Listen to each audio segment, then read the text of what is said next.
he talks about heaven, the world of spirits, and hell. Heaven and hell are psychological states. This is another way in which he wildly diverges from the traditional Christian understanding, yet still uses similar terminology. Heaven is fundamentally a state in which you enjoy doing what is good to other people. Heaven is the joy of doing what is good to other people. Hell is the joy of harming other people. And that may sound strange because we don't really think of it like that, but really, why do people why do you flick that guy off in traffic? Why do you try to get the last word in? Why do you try to rule? Why do people conquer each other and try to rule? Because there's this, hey, I like to be on top. Ego. Ego. So the joy of ego.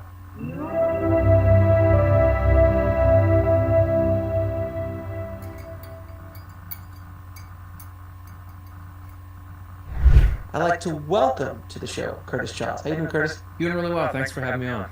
Thank you so much for coming on the show, my friend. I'm excited to talk to you. You're going to introduce me and introduce my audience to a very interesting fellow, to say the least, and his work. And we're going to talk about the afterlife from his perspective, and it's going to be an interesting conversation. So my first question to you, man, is what got you caught up in all of this stuff that you do with your YouTube channel and the work that you've been doing for a couple of years now, apparently? we have more than 1,000 videos made just looking through and explaining and delving into and exploring Emanuel Swedenborg's material. And that's not like, if you're going to start a growth strategy for YouTube, it's not like, oh, everybody's searching Swedenborg. No, nobody knows who he is. It's not a hot topic. He's not trending. It's like we'll just sell out and talk about Swedenborg. No, that's not what it is. It was 2010 when I made my first YouTube video about it, and that was really back before I even knew that YouTube had any depth to it. Or future. Yeah. Well, I just thought if you fall off your skateboard and your friend records it, he puts it on YouTube. Or if like a cat jumps into a box, they'll put that on YouTube. But at the time, I was trying to figure out, how can I get the word out about the power of Swedenborg's experiences and ideas to change lives, because it had changed mine. And I was looking up what's there on YouTube. And when I got there, way back in the day, it's changed a bit since then, but there was a very polarized conversation where you had, it was sort of the throes of new atheism. It was like Richard Dawkins and Daniel Dennett and Christopher Hitchens, Sam Harris, and a lot of their followers were really finding YouTube as this way to kind of look at what was wrong with Christian theology and tear it down. And then you had on the whole other side some, I feel like, Christian fundamentalists who were saying, well, just believe. And there was nothing in the middle. And I felt like, oh, Swedenborg fits right in there. The people who are looking for like a more credible, rational, the bringing together of the mystical and the everyday, but also of the science and the spirituality, which I know you talk about on your channel a lot, which I want to really get to, because I feel like Swedenborg is the clashing of science and spirituality. I mean, he was absolutely, that's a news story in itself. But so I was looking around and I saw, actually on YouTube, people are having these conversations about the big things in life. Does God exist? And so I thought, okay, I'll see if we can find any way to sneak Swedenborg into that conversation. So I mean, that's a short story of how I got on there. And the longer story is that I had been going through some struggles. I had some mental health issues. It was like 18, 19, like everybody does at that age. I was depressed. I had all these negative thoughts, and I was constantly worried about things. I had, obsessive compulsive, where you have to feel like you have to. Okay, I'm not really gonna tap the microphone because that's bad for the sound, but I would feel like I gotta tap this thing 7 times. So I really did a little. And I just, I knew it was stupid, but I also was like, I better just do it, because what if something bad happens? I was just a mess. And it was around that time that I had heard of Swedenborg before. My parents had actually read Swedenborg. I knew that it was around, but it was in that time when I began to realize, this is good, but this thing is, I had, obsessive compulsive, where you have to feel like you have to. Okay, I'm not really gonna tap the microphone because that's bad for the sound, but I would feel like I gotta tap this thing 7 times. So I really did a little. And I just, I knew it was stupid, but I also was like, I better just do it, because what if something bad happens? I was just a mess.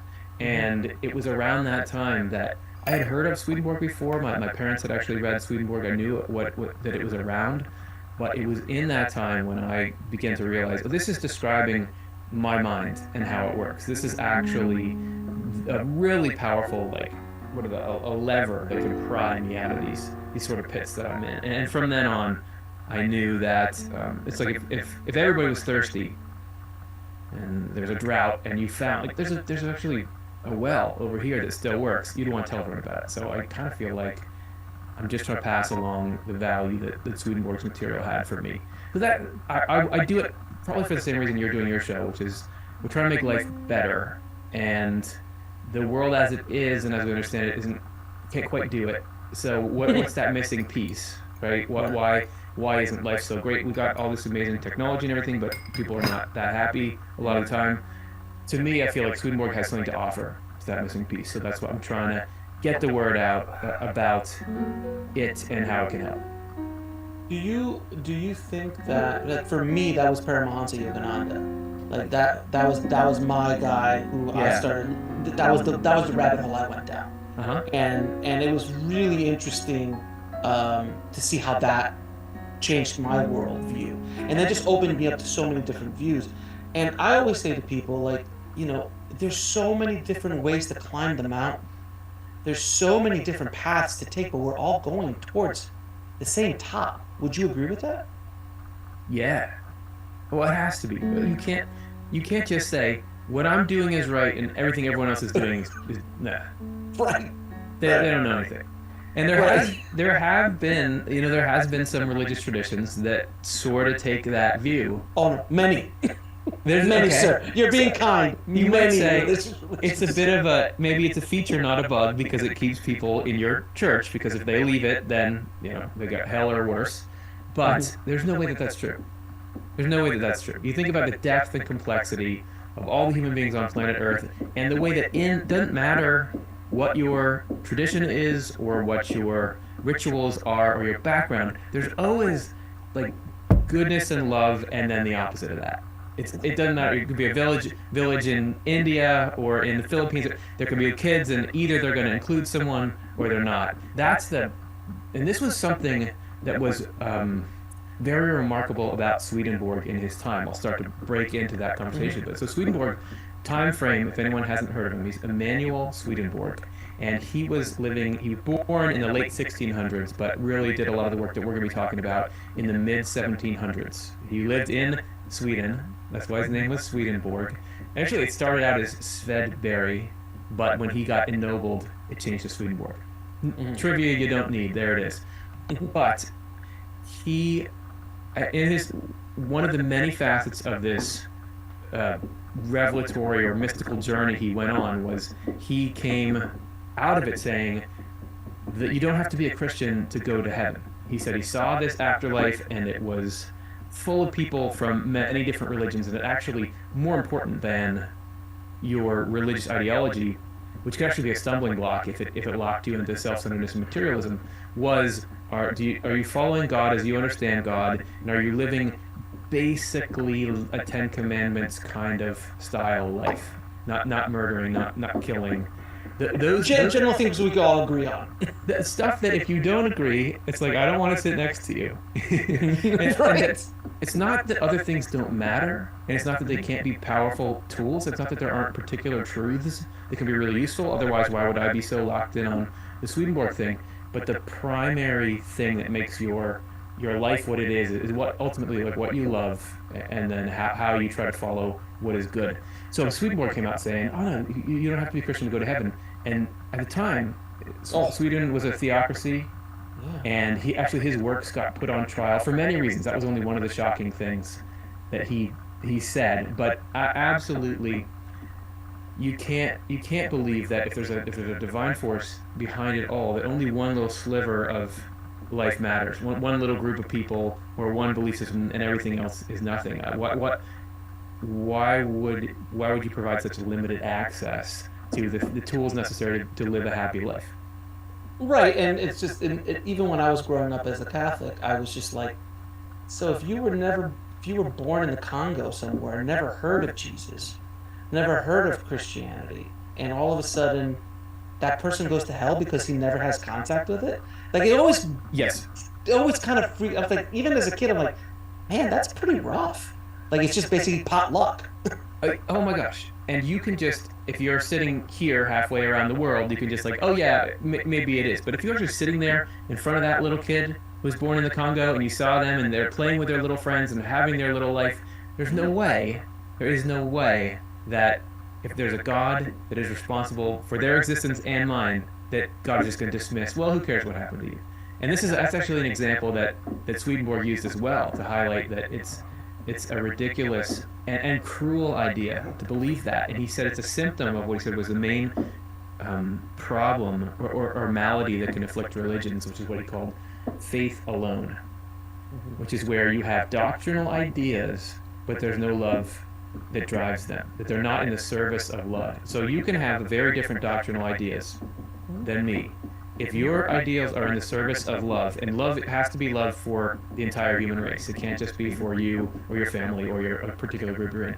If you're using your doctrinal ideals to try to move you toward a life that serves the human race, then basically we're of the same religion, if you want to call it that, or the same spiritual path, because our intent is the same, which is also the divine intent, which is to make it so that bring as much happiness to everyone as possible. Right, and it's just different flavors. It's just completely different flavors and different spices to the dish. Do you, If you, if you want to get into some afterlife stuff, I know we're oh just yes, that's the first thing I want to get. I want to get this into is that. this is a great segue into Uh-huh. that. We were talking about different flavors because Swedenborg described the different kinds of religions that people have, not just as it's okay, we can make it work, but it's necessary and good that there are all these different religious traditions because each of those traditions, you just think about Islam, Hinduism, Confucianism, the different kinds of people that those traditions mold. They end up being different kinds of people. And Swedenborg says, in the afterlife, you need all different kinds of people because the afterlife works together. So what he called heaven, which is just meaning The other side. the other side, it works the same way that the human body works. Okay. So if you look at the way that your body is, it is a total model and picture of intimate cooperation. Your heart needs your lungs need your heart. Neither is anything without the other. Even going all the way down to the cellular level, every cell gets everything it needs from the body and gives everything it can back to the body, and both thrive from that. And it is total. So it's this total unity, but it's a unity of incredibly different parts. Think about the difference between your frontal cortex and your toenail. You couldn't tell those came from the same thing, but they both need to be there. And so we all become different kinds of people through our different paths of life on Earth. And so some of us are a little more like the eyes. Like if you're really into learning and understanding things, maybe you're kind of like fulfilling the function of sight. So you can serve the grander human race in that way. Somebody else might be more like the hands. They're more like a practical doer sort of person.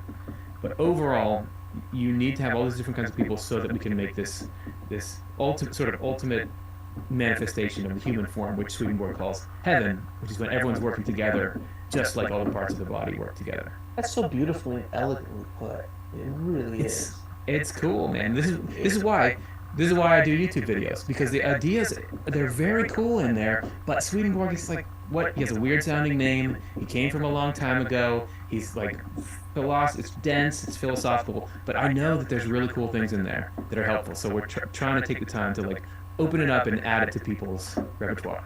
Yeah, because these are, and it's similar to some of the old yogic texts. I mean, you start going into the old yogic texts in the Hindu tradition. Jesus, man. I mean, you try to get into the Vedics. I mean, thousands and thousands of scrolls and Yeah. really dense, but there's gold in those pieces. So trying to grab little pieces here and there and trying to rework it for a modern conversation is very important. Is what I do in my show. It's what you do in your show. That's why I wanted to have you on because I think that one little bit makes so much sense. The human body, and it's all about cooperation, and it's all about love. And you've spoken to near-death experiences. I've spoken to a ton of near-death experiences. The common thread, as there are many with these stories, is love. That there is love unconditional, crazy, some unspeakable kind of love. Like it's almost a currency up there, or there, or next to the other side, wherever it is. Yeah. And if it wasn't that, if it wasn't love, I don't think you and I would be doing what we're doing. I agreed. If it wasn't, I think that if I didn't feel like trying to move in a spiritual direction and educate people to try to move in that way, if it's not leading us towards something where there's more love, and that love leads to life being better, then what's the point? Then I don't care about spirituality then. If it's just, because think, it has to be moving us towards, I think about just the different kinds of pain I've suffered in my life and the pain I've seen other people go through. Unless we're working on fixing that, I don't care. Yeah, I don't care. Right. But things can change a ton, but not necessarily get better. It's not just if we do any, if we're all spiritual, but it doesn't mean things are going to get better. I think about pre-social media, pre-internet, and it was like, wow, this amazing technology is coming, and now anyone in the world, you can see what they're doing, and you can click like it. And now I've got a 7-year-old daughter, and everybody's like, how do we keep kids away from social media? Because it's destroying their mental health. So it's like, okay, it would have sounded really cool. You can connect with anyone anywhere, but unless there's love in the social media, unless there's love driving it, it doesn't necessarily make anything better. So you mean to tell me life's not all about likes, sir, and bigger cars, and more bling, and... Please subscribe to my channel if you're watching, by the way. I mean, it's not about... I mean, it's... Yeah, I would agree with you, because if it was if any of the things that I would talk about or had people on the show talking would be talking about more materialism. I've never heard somebody say happiness is outside of you. Like, and when you hear that, run the opposite direction, because that goes with organized religion sometimes, that it's outside of you, that we are the ones who can help you, guide you through to the afterlife, all of that, or materialism, or money, or the flesh, or food, or whatever it is.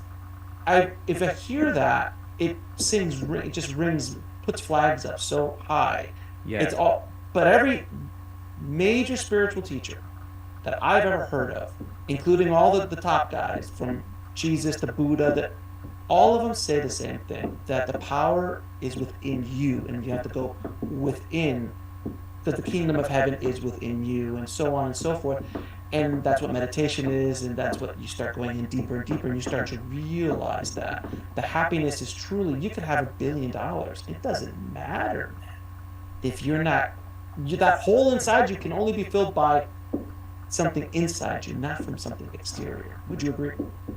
I think you could probably find billionaires that are unhappy, and people with meager means that are happy. So the key must be somewhere else.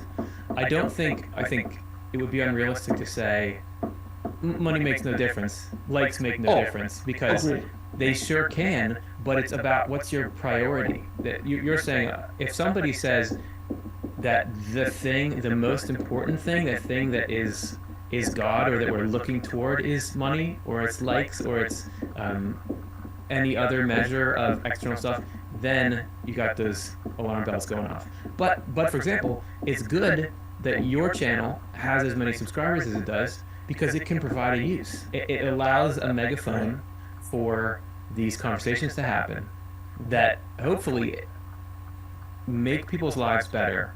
And I know, just knowing the YouTube channels that I watch, it's such a cool feeling when you've had a hard day and your favorite creator has got a new video. You know, you can just like sit there and you're in your happy place and watch it and learn something and kind of return to that sphere. I've had people say with our stuff, they'll put it on when they're going to sleep. Yeah, me too. Me too. Okay, which sort of at first sounds like, hey man, you're going to sleep with. But I only do that. You can only do something like that with something that you trust and you feel safe in, and you know that the love is gonna be guiding it there. So absolutely, there can be a drive to, but it can't be to materialism in an end, and it can't be to eminence in an end. Those things have to serve usefulness, which is making a difference. That was a bit thing Swedenborg was really big about. It's not like you can't say, I want to bring my podcast to the next level, or I want to take my business to the next level, I want to earn more. But why? Why are you doing that? And if it is because I want to be able to better serve the human race, then that's suddenly spiritual. Right, it's absolutely, and that's the thing. A lot of people think that you have to be, penniless and meditate for 30 years in a Himalayan cave to be spiritual, which I think the way you just stated it, and I'm in a complete agreement with you, the more money you have, the more resources you have, but it's at the end of the day, what is that for? Because at a certain point, man, you and I have both been around the block a couple times. I'm a bit older than you, but generally speaking, you're a parent, so you already Yes. definitely got some shrapnel, if you will, of life. And at a certain point, the house could only get so much bigger. The car could only get really so much fancier, really. The clothes, at a certain point, you're good. Like your basic needs are covered.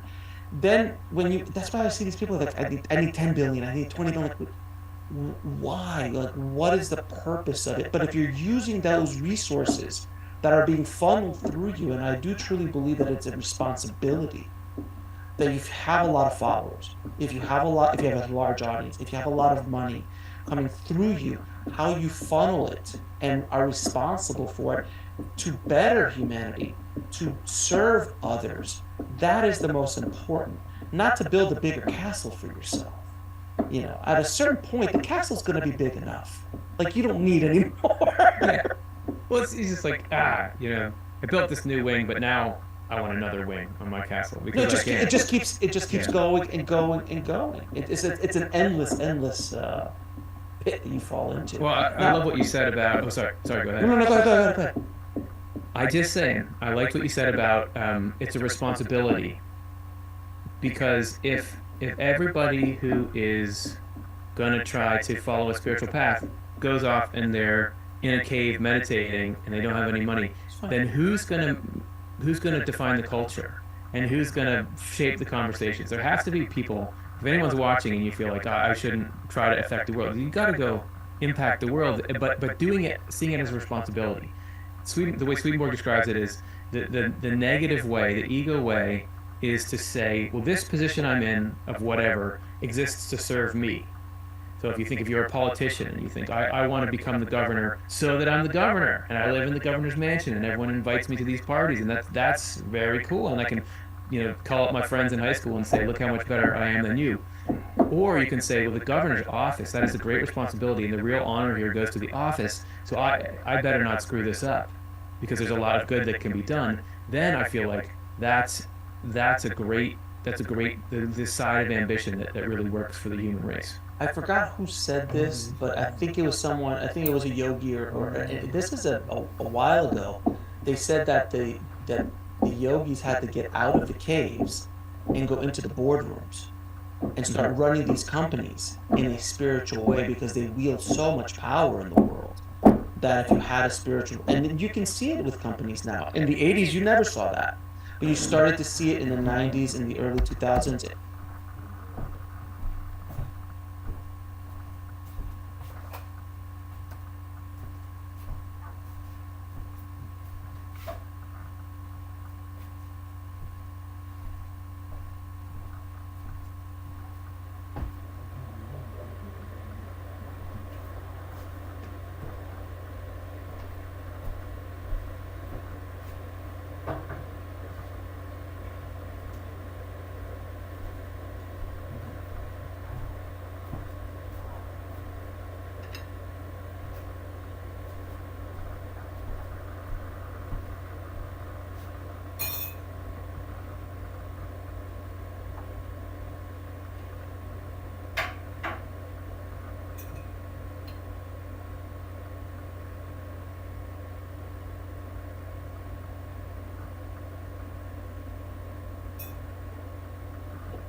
And currently that there are companies who are becoming like, well, how can we help? Yes, we need the bottom line, but how can we help humanity? And it's so important that you just don't sit alone, and it's just you alone doing it. Spiritual path and spiritual growth is a solitary thing in many ways. It can be a group thing, but at the end of the day, we leave the planet the same way we came into it, alone and naked. But you could help others do it around you. But it is something that we really need to kind of go out and into the world and help shape reality, help shape people's ideas. That's why we do what we do every day. Totally. I love it. Yeah, we can. People can give tools, and I've been on the receiving end of so many cool tools. But in the end, the change happens one person at a time. So any religious organization or anything that's telling you your spirituality depends on us, that's not true. The only real spiritual force is us looking inside and saying, what do I should not want to act on that wells up inside me? What do I want to act on? If I get the impulse to steal that person's cookie, I wouldn't want that to happen to me, so I'm actually not going to do it even though I want to. If I get the impulse to go and help that person, I'm going to act on it because I know I would want that. On a basic level, that's the force that changes the world. But it just takes buy-in from a large group of people. Without question. So let's get into a little bit into the afterlife, because this is something that my audience loves to talk about, and I think it's a conversation that almost everybody at one point or another is going to have in their life. Like, hey, what's on that other side? What's when this runs out? What happens? So I know Swedenborg has a real clear idea of what happens immediately after. My question is, what is it, and how did he come upon this information? Yeah, I think, as I said before, anybody who's interested in out-of-body or near-death experiences, spiritual experiences in general, and particularly the way that those and the scientific world intersect, absolutely should know about Swedenborg. Because Swedenborg was, up until his mid-50s, just a successful Renaissance man, polymath guy. So he was in Sweden, which was a world power at the time, and he was doing everything. So he was the assessor of mines, which was Sweden's mining industry was one of the most important industries on the planet. He was in this position where he was overseeing a lot of the mining there. He was an inventor. He had invented military equipment for the Swedish military, as well as mining equipment, all kinds of things there. But he's also a very well-respected scientist, had written these huge principias on anatomy, founded the scientific branch of crystallography, first person to suggest the nebular hypothesis, first scientific journal in Sweden. He started that, went to, he was part of the Swedish government, House of Nobility, so on and so on and so on. Very smart guy, and very well known, to the point where, as I understand it, if he would show up in London, let's say, the newspaper would say Swedenborg came to London. I don't know who his equivalent would be today. I feel like the Kardashians. He's the Kardashians back then. If you think about what would happen today if Kim had out-of-body experiences, well, I think it might be like a Neil deGrasse Tyson. Yeah. Although back in the day, individuals could do so much more scientifically because science was a lot less complex then. So he was a huge deal, very well known. Think if Neil deGrasse Tyson tomorrow got on Twitter and said, "I've been having spiritual experiences and I now have the ability to have them at will. I'm going to spend the rest of my career cataloging and explaining how the afterlife works." That's what Swedenborg was. So the entire thing is documented from the time when he was in his mid-50s to the end of his life in his 80s. He, in his mid-50s, was keeping this travel journal just because he's saying, I'm going from London to Amsterdam or something, and was just keeping track of that. Back in the day, it was dangerous to do that. Your boat could sink. There was actually pirates. There's a lot going on, so you want to keep track of your travels and where you're headed. But in that, he starts to record his dreams. And he starts to analyze his dreams, which is back before dream analysis was a thing. Actually, nowadays, psychology has been very influenced by Swedenborg. Carl Jung read a lot of Swedenborg, William James, a lot of psychology, and particularly sort of mystical psychology has been influenced by him. He started to write down his dreams, and they got vivider and more strange, and eventually he started to have experiences that were outside of that dream box, like just in the hypnagogic state. When he was waking up, he would see something or talk to someone, and he writes every one of them down and writes down what he thinks the interpretation is, and then at some point he has a couple of really powerful experiences and visions, which really changed the trajectory of his life. And something seems to have like snapped open, because from then on out, for the last 3 decades of his life, he was having these experiences at will every day and cataloged the entire thing. So it's between then and the end of his life, he wrote 30 volumes worth of material that he's accustomed to writing big, long scientific works. So his afterlife stuff reads just like that. It's very organized. It's both descriptive, like he will tell stories, but he's also very philosophical and will tell, it's like a physics lesson on how the afterlife works and why people see what they do when they go where they do. So he published, yeah, not only like 30 volumes that he published, but he also kept a journal of all of his spiritual experiences. You get so much raw data and then insights from that, that I feel like anybody who's looking to have a complete picture of the afterlife, to stitch together what's in between near-death experiences, those sorts of things, Swedenborg is definitely worth checking out. He did talk about, and again, this is a couple hundred years before Raymond Moody coined the term near-death experience in Life After Life, which, by the way, there was a whole section about Swedenborg in that book, Life After Life. Is it? Oh, yeah, that's right. Yeah, which is cool. So right in the beginning, because Raymond Moody was looking to find, we've got this modern phenomenon of people having these experiences. This has got to have happened in history. Where did this pop up? And there was a couple of he had a comparison to the Bible, to the Tibetan Book of the Dead, one other one that I can't remember, but also Swedenborg, because there's so much similarity to the world near-death experiences described. So the life after death process, actually our channel is called Off the Left Eye, and that was me starting out my journey on YouTube thinking, how is anyone going to be interested in this stuff at all? I just flipped open one of Swedenborg's books and I looked for a cool phrase that didn't have any religious baggage attached to it, and it said off the left eye. This is from the story of him waking up, being shown what it's like to wake up in the afterlife.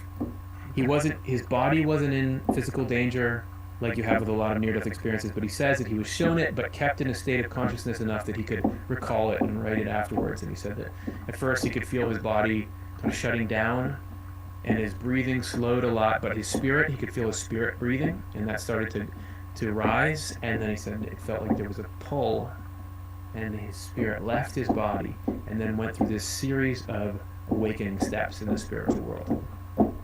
According to Swedenborg, all of us are in the spiritual world right now. You have a body, and then you have consciousness, and your consciousness is your spirit. So that part of you exists in the spiritual dimension, or he called it the spiritual world, so that's the terminology I like to use. The spiritual side of life, you're already there in terms of the spiritual part of you. And he said that your spirit has all the features that your body has. So you have spirit, your spirit has eyes, just like your body has eyes. So to him, initially he was surrounded by what he calls angels, but I know in Christianity that word sometimes means these specially created beings that only live in the afterlife.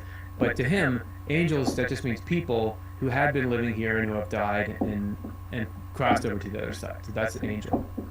He's surrounded by these really loving angels. He called them celestial angels, which those are people who are particularly devoted to love. And they made sure that when he was experiencing this transition, that no disturbing thoughts or feelings came into his mind. They were kind of shepherding him, protecting him, and just sitting with him there until he was starting to stir in the spirit. And then from there, new kinds of angels came up to him because his mind was starting to stir, and so there's angels that are more mind focused. And so those, he said it seemed like they pulled a covering off of my left eye, and that's when I received the gift of spiritual sight, because everything is symbolic. There's so much symbolism in the afterlife. I think that's part of why I know you started and are still in film and in movies so much. There's like, here's the scene where the hero finally grabs the sword. Sure. And it's like it's meaningful beyond this. Oh, now he has a sword. It's just like there's meaning in this moment.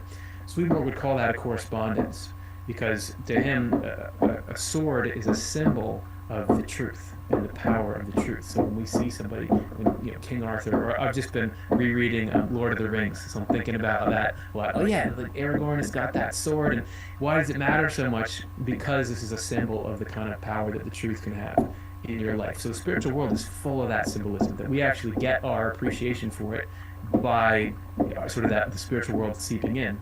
So they pulled the covering off of his left eye, and then from there, it's kind of choose your own adventure. So you get angels are there and they'll show you anything you want, do anything, but you get to follow your heart then, and you kind of gravitate toward people who love the same kinds of things that you do. So love on the other side plays a role similar to what gravity plays here. The gravity, yeah. So that's a correspondence as well. So in the physical world, why am I in this chair? It's because of gravity. Why is the Earth round? It's because of gravity. I'm not a physicist, but I think that's the basics of how it is. So gravity is what pulls you to where you are. There, love does the same kind of thing. So people who love and care about the same sorts of things will gravitate toward each other. And this forms spiritual communities. It's the reason why you end up with sort of your soulmates or your people or something, because love there is absolutely a primary force that shapes everything, because the whole afterlife is spirit based rather than physical based, and spirit is love and thoughts, the things we experience in our consciousness. So it's like both similar to the world we have here, but yet fundamentally different in the way that it's organized and what it does. So after you wake up, you then are free to go. Freedom is a hugely important thing. You're free to go and pursue what kind of things do I want to love, and what kind of people do I want to hang out with. And then from there, there's as many different afterlife situations as there are different people, because everyone is unique. Right, everything's custom made for you. Yeah. Kind of like a near-death experience. Every near-death experience I've heard is custom made, even though there are elements that are similar. Absolutely. And the spiritual world, because it's spirit based, so because it's consciousness based, even your surroundings are a reflection of what's inside you. So the kind of house that you have, you know how people will have dreams, and in dreams they'll be in this house, and you'll be like, well, this was my house, but it wasn't really my house. It didn't look like my house. And almost, from what I can find in almost every school of dream interpretation, a house is a symbol of the mind. And I know if I have dreams where, oh, like the attic is getting expanded, it just feels like, okay, I'm learning something new, I'm thinking of something. So there, the things that are in you, so the kind of things that you love and the things that you think about, that creates the environment. So that the home that you're in is a reflection of your mind and heart. It would be particularly who you are. That even the landscape and like the flora and fauna there and will react and match a certain community.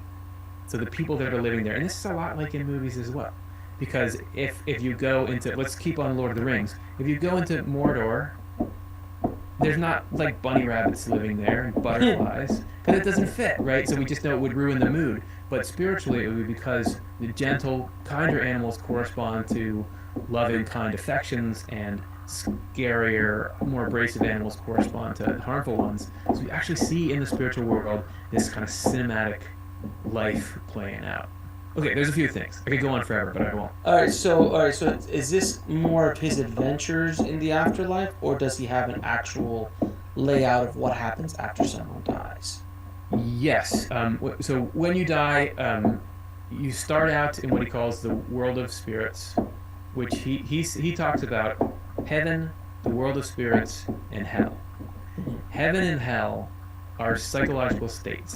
This is another way in which he wildly diverges from the traditional Christian understanding, yet still uses similar terminology.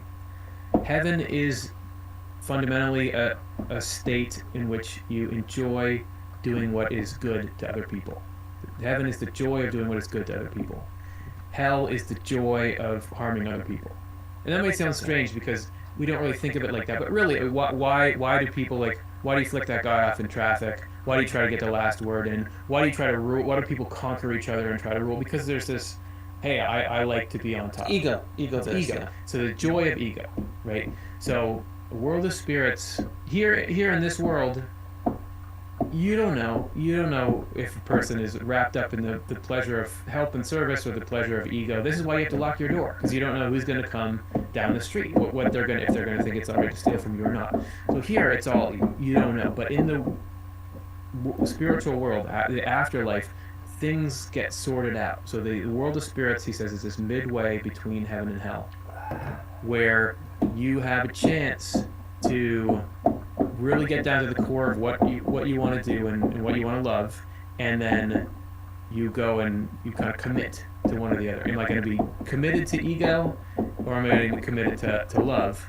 Because those two things need to be separate. Because if you're committed to ego but still have some good love in you and stuff, that's actually going to be painful for you and the other people you're interfacing with. And then if you're committed to what's good but bring ego along, that's going to be painful. So you have this chance, and everyone takes a different amount of time there. Some people just know right away, like, no, I'm going to heaven. That's what I want to do.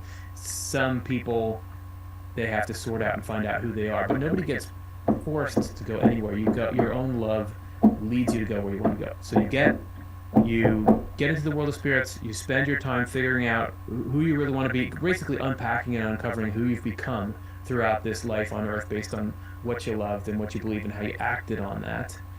And then you go and you find your community. Is where are the people who are most living the same kind of life that I am, and not just live like we all like to, play golf, but like who loves the same kind of things that you love, and who has the same kind of belief about life that you do, and those people, like I said, that gravitating force of love pulls you in to this community, and that's where you really get to begin your eternal life, or meaning your timeless life. In the spiritual world, there's not time and space the same way that there Sure. are here. It sort of seems like it, but it's really more about your psychological state. So if you're excited about something, if you're eager about something, it will seem to go faster. But so you get into these communities, and then you start to play your part in the bigger. I talked about the human body. It's like each little cell is like one of those communities that starts to do what you do. And to Swedenborg, the thing that makes human life interesting, as well as the afterlife, is the joy of doing something good for the human race. So we were talking about, you can't just go live in a cave and meditate. Mm-hmm. You get bored of that. And you can't just have money. You can't just sit there and have a ton of money. You get bored of that. The only thing that's like evergreen in terms of the joy it gives is the joy of doing something meaningful and useful. So like again, yeah, go ahead. Well, let me ask you this though, because there's a bunch of stuff I want to unpack there. So when you're in the afterlife and you're finding your soul family, if you will, that's a term that's been used a lot. The soul family of souls that you, spirits or souls that you live with, or not live with, but are like connected to. Yeah. What does Swedenborg say about the concept of reincarnation and multiple lifetimes? Because that's the one thing that always caught me too in Christianity. I was like, so if I was born a dude in of a certain color in a certain country, I would have either power or I would not have power, or I would have this experience or not that experience. If I was born a woman here, I was like, it always didn't make a whole lot of sense to me that you only had the one shot. This is just my personal opinion. And then when the idea of reincarnation came in, I was like, that makes sense to me. What did he say? Yeah. Well, I think that I like the idea of something that makes sense. So if you're saying, hey, this opens it up, so I don't want to argue against that. I will give you a possible alternative to reincarnation. That Swedenborg, because back in his day, I don't think that reincarnation was a thing. It wasn't in Europe, in Western Europe. I don't think you had the idea of that. But he does kind of offer a sort of solution to the idea of why do so many people experience past lives, sort of unprompted. Because to him, okay, so spiritual world has a lot of characteristics to it, and one of them is lack of time and space. One of them is the gravitation of love. But in the other one is the fluidity of mind. So there's a much more effortless transfer of information and feeling there. Here, we can talk, you and I can talk, and it can go into this microphone and go all the way through the servers and get there, and people can listen and then try to picture what it is I'm talking about. But there's a lot of people in near-death experiences will say, oh, I can just tell what he was thinking. I got it download. There's like instant. It's instant. It's instant. It's permeable. Even Swedenborg says that actually, if you go into a community in the afterlife, you start to think sort of like they do. You're influenced by he talks about auras, like the sort of emanation of your life and mind going out from everyone. So you're able to do that, and you're also able to share feelings. He talks about people who are feeling a certain kind of joy being able to just really tangibly and directly pass it to somebody else and say, hey, check this out. Here's some joy that you can have. So there, and not only that, that we actually, while we're on the earth, are constantly surrounded by spirits, because we actually couldn't have consciousness. The link of consciousness goes from the divine through the spiritual world, ends up in the physical world. So we're constantly surrounded by spirits. Actually, our spirit even now is traveling from community to community based on the way we change in our life. It's just a nice long way to get to the answer I want to give you, but I feel like I got to have this background here. Mhm. When the reason why little kids are like they are, like why are they so spontaneous and open and joyful and free? It's a distinctly different phase from what I remember of it than what we have now, is because when you're little, your spirit is around those celestial angels, or the deepest angels that Sweden talks about. As you grow up, your spirit changes and it starts to go around more spiritual or intellect oriented angels. And you have to have that if you're going to be able to build a mind and grow. But the point is that your spiritual company changes what you experience. And there's enough permeability, so much so that Swedenborg, just offhand, in his book Heaven and Hell, says that usually when your mind interacts with spirits, you do so out of your own memory. So that they don't bring in what they've experienced from their life into the interaction. They actually take on some of your memory and from there influence you in certain ways, hopefully to do what's good. Sometimes though, they're the equivalent of a leak or something where you can actually experience someone else's memories as your own. So it would be, yeah, so it would be like my wife's friend one time was describing to my wife and her friends, remember when we did this thing? Remember when you were over there and we went to this and we went to that? And they were all trying to remember what she was talking about. And finally, they were like, oh no, that was an episode of Friends that you're talking about. That was never, Phoebe. That was Phoebe. that didn't happen. Like you think it happened. So that can, the idea that you can get a feeling that you've been somewhere just even through the crudeness of media, but that there is the possibility for you to experience someone else's memories, and so you feel like I've lived that life. Now, so to Swedenborg, it was like, no, it's like the womb. Like you develop in the womb for 9 months, and there you set up you don't set up who you're going to be, but you set up the basics, like the foundation of who you're going to be, and then you're born and you go and live your life. So this life is like the womb to the spiritual world. So you don't define who you're going to be forever. Swedenborg is very clear that you continue to grow and change and do a lot of the stuff that I think we did this whole show called Do We Reincarnate? Because there's sort of like a yes and no, in that a lot of the aspects of like the cyclical development that people talk about in reincarnation, Swedenborg does describe, but he talks about it happening on the other side. He doesn't talk about changing your entire personality, but at times you forget who you were and these kinds of things. But yeah, so it's this interesting mix. But to him, it was this is the foundation point. That is to say, though, I do. Anytime someone's saying like, "Hey, I like reincarnation because it makes me think," yeah, that makes more sense that you'd have a shot at different things, and it brings me more toward love. Then I'm like, well, who knows? There could be something in it. So I don't feel like I want to say no. There's not reincarnation, even though I see a different.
possible alternative in the way Swedenborg describes it. I think the idea that we're both looking at, which is like, how would you really get it so you can empathize with people and not just have and that everyone gets a fair shake at life. So there's got to be some truth that makes that happen. But also to be now to go on the other side of that, and I agree with I love his point of view on this. That it's kind of like the reincarnation